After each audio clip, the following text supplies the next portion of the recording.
Hi, are you wondering when my book is going to be published? It's published. However, it's not available yet. Not until I launch it, which will be in early January. So hang tough, stay tuned. You will hear about the launch date soon. But in the meantime, I want to go back and talk about another woman that I write about in my book.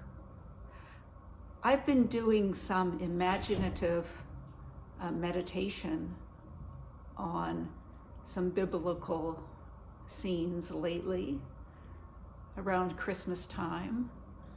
And for this woman, I'd like to do something similar to that, where I step into the circle where she is and experience the anger from the crowd. This woman was thrown into a crowd of angry men. Maybe a lot of you have heard of this story.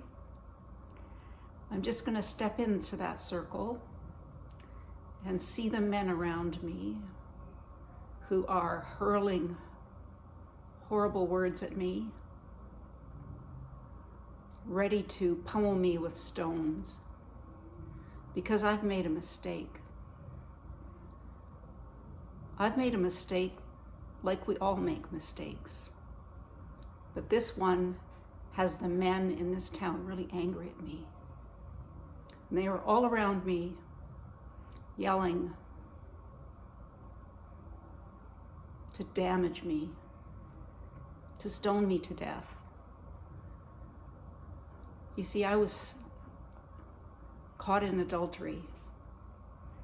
And in those days in my village, that was stoning, as harsh as that sounds. But a man stepped into the circle, a gentleman. He stepped into the circle and he wrote on the ground. I don't know what he wrote. Nobody knows exactly what he wrote.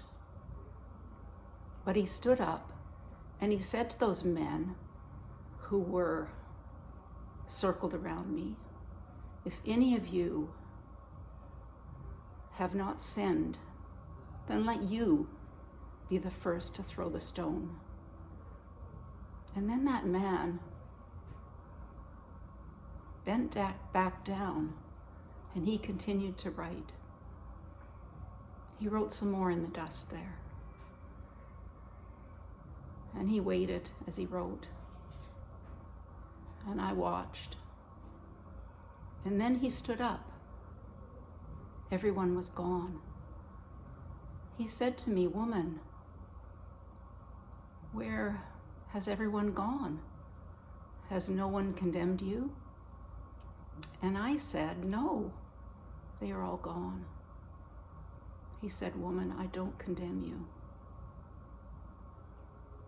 Go now, leave your sin behind, and live a good life."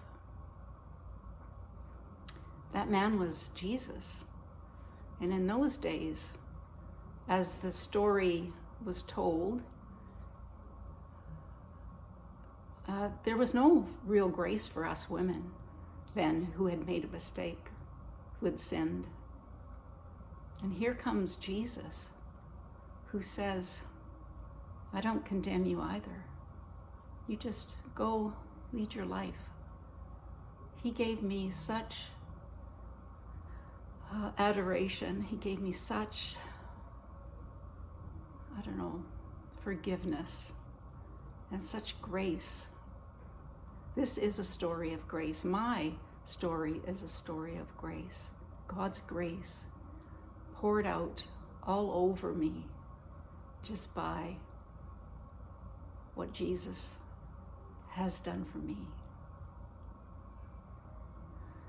I hope this little story will be heartfelt for you, and you will come to understand too how much Jesus loves us women how much he cares for us, and how much he does the opposite for us to what the world does to us. It's been so wonderful to bring this story to you from a different perspective of being in that circle. And I hope that when you read about it in my book, you'll get the same effect or more. Maybe it will just rip your heart right open, and you will want to follow what he has brought to us to follow, the love of his Father. Bye for now. And stay tuned for my launch date. It's coming soon, I promise. Bye for now.